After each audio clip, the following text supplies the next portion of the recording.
All right, so after yesterday's ass whooping, that the Indianapolis Colts gave us, the Buffalo Bills, for this particular year, have struggled to find an identity.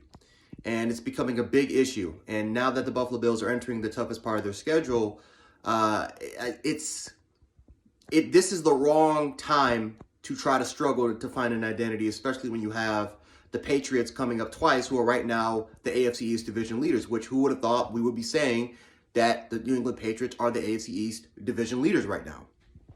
But you're coming up to the toughest part of your schedule, and you don't have any type of identity.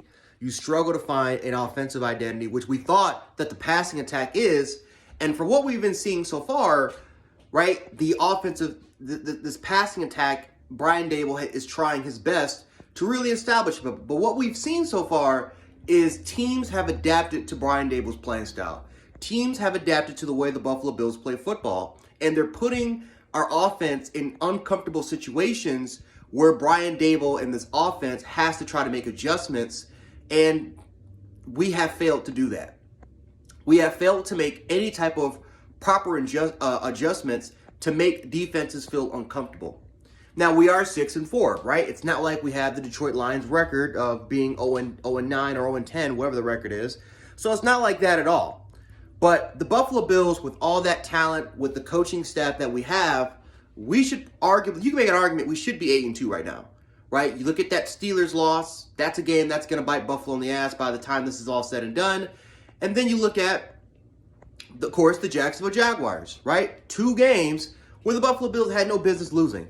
But you ended up losing those games anyway. Why? Because their defense put us in uncomfortable situations. And the funny part is that it's not like the Buffalo Bills have never seen any sort of defense that those two teams were playing. No, for the most part, they were just stacking up the box. They played 2 ice. They were just stacking up the box. They played 2 ice safety. And the Buffalo Bills haven't had no answer at all for their passing attack. And once you put this offense in a very uncomfortable situation, most importantly, when you put Josh Allen in an uncomfortable situation, he panics. Josh Allen panics when you put him in uncomfortable situations. And that's a problem that I kind of talked about during my preseason video that I really wanted Josh Allen to fix. Because when Josh Allen panics way too much, he tries to create way too many damn plays. He tries to force a lot of plays when he's put in a very uncomfortable situation. Even when the Buffalo Bills won a lot of games, and even when they were at their height, when it came to having that offensive explosiveness through the air, the Bills had 7 games where Josh Allen played like absolute garbage. And he tried to force a lot of plays. He tried to run the ball. He tried to stiff arm a defensive lineman when he should have just took a sack, right? Throwing the ball across his body throwing careless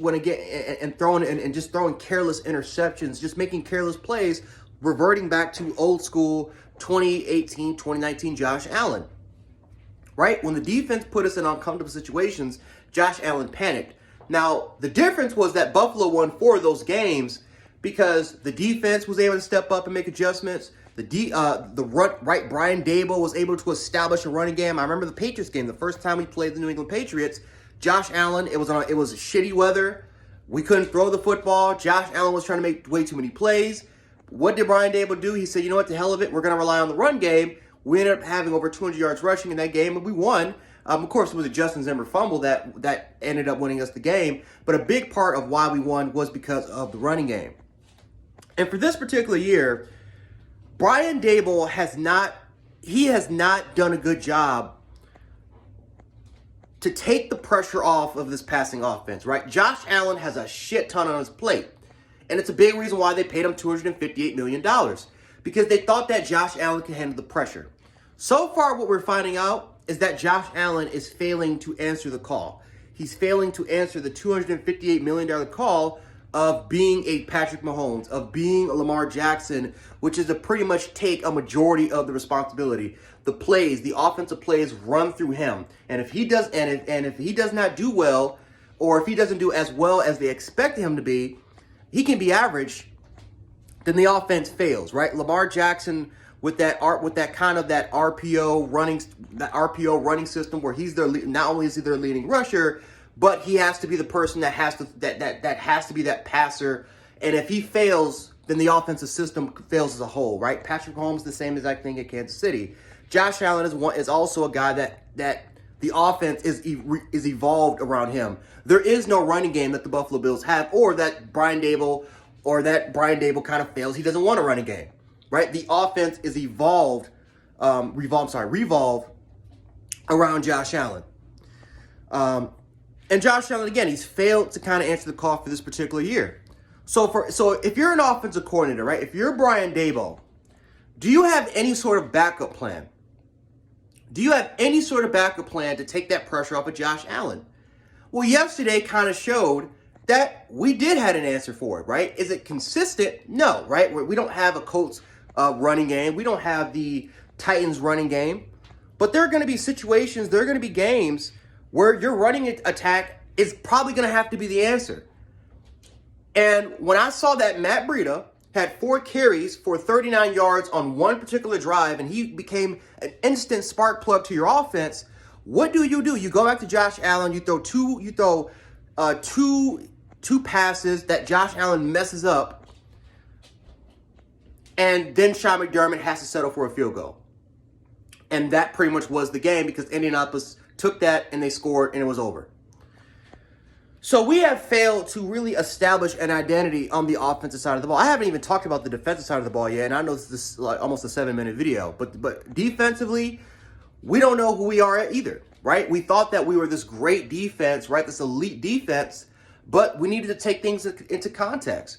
We put offenses in very uncomfortable situations. We want offenses to throw the football, right? We try to eliminate the run plays as much as we can, and our offense is, for the most part, the ones that, again, with the explosive offense that the Bills have, our offense can generate a lot of points, which automatically forces the opposite team or the opposition team to throw the football, which is what we want. We have arguably the best secondary in the National Football League, and that's what we want. We want them to put that offense in uncomfortable situations. We are not built to stop the run. Let's just call it a spade a spade. Even with Star Lotulelei in the lineup, we are not built to stop the run. Simple as that. We're not built for it. And the Tennessee Titans and the Indianapolis Colts and even the Jacksonville Jaguars kind of showed that we're soft as cotton. We're not strong in the interior. We have great defensive end depth, but we don't have great interior depth. Right? We have some good to maybe average players that can fill in the void, but we don't have it, right? And no, Justin Zimmer is not the answer to the solution, right? Star Lotulelei is probably one of the answers because he's a great nose guard, but overall wise, the Buffalo Bills need more help on the inside that can stop the run, and we have not addressed those needs for either free agency or either for trading or the draft. We haven't addressed those things. So we have a great secondary that can stop the pass. We don't have a good run defense. Our linebacking core, for the most part, has been on and off. Some games they'll have some great games, and then there's some games where it's off. Right? We're taking wrong holes. We're over pursuing. We're not really filling in the gaps when needed to. And this is from Matt Milano and Tremaine Edmonds, or even AJ Klein, who we all thought was better than Tremaine Edmonds after the Jets game. Special teams continue to have their struggles, especially with Isaiah McKenzie. But the most important thing is Sean McDermott and this coaching staff, man. Not failing to make adjustments, game management situations. Sean McDermott has been absolute garbage when it comes to game management. It's always been an Achilles heel for Sean McDermott, right? Not going for it on the 4th and 5. Not calling timeouts before the half. I mean, it's just Sean McDermott continues to be an Achilles heel for this football team when it comes to game management. He's a really good coach, but he sucks when it comes to game management situations. So this team so far, throughout the 10 games that we've played, we have struggled to find an identity. We've struggled to find any sort of consistency at all. And for the most part, the rest of the NFL has kind of struggled with those things. Really, the most consistent team, you know what you're going to get are the New England Patriots, right? The Patriots, they're going to run the football. They're going to be extreme. They're going to run the football. They're going to be extremely physical. They're going to have a game-managing quarterback that's going to take care of the ball. They're going to have those short dink and dunk throws. And they're going to play great. Again, they're going to play great defense. They're not going to make they're not going to make a crap ton of mistakes. You know what you have with the Patriots. You don't know what you have with the Bills. You don't know what you have. You don't know if you can. You don't know if you have a great passing attack that can be consistent. I'm sorry, that can be consistent. You don't know if this is a team that can rely on its running game. You don't know if this is a defense that can stop the run or not. You don't know if this is a team that can even rush the passer. Even with all those defensive ends, I don't even think, Carson Wentz, I think Carson Wentz got sacked maybe one time, but a lot of our pass rushing, a lot of our pressure came from the interior, not on the outside. So you got all those defensive ends, and none of them were able to generate a crap ton of pressure. So we are struggling right now to find an identity, and we got to try to make that turnaround very quick, because if we can't establish anything at all, if we can't establish any type of consistency, you're talking about a team that not only will not win the division, you're talking about a team that could potentially miss the playoffs.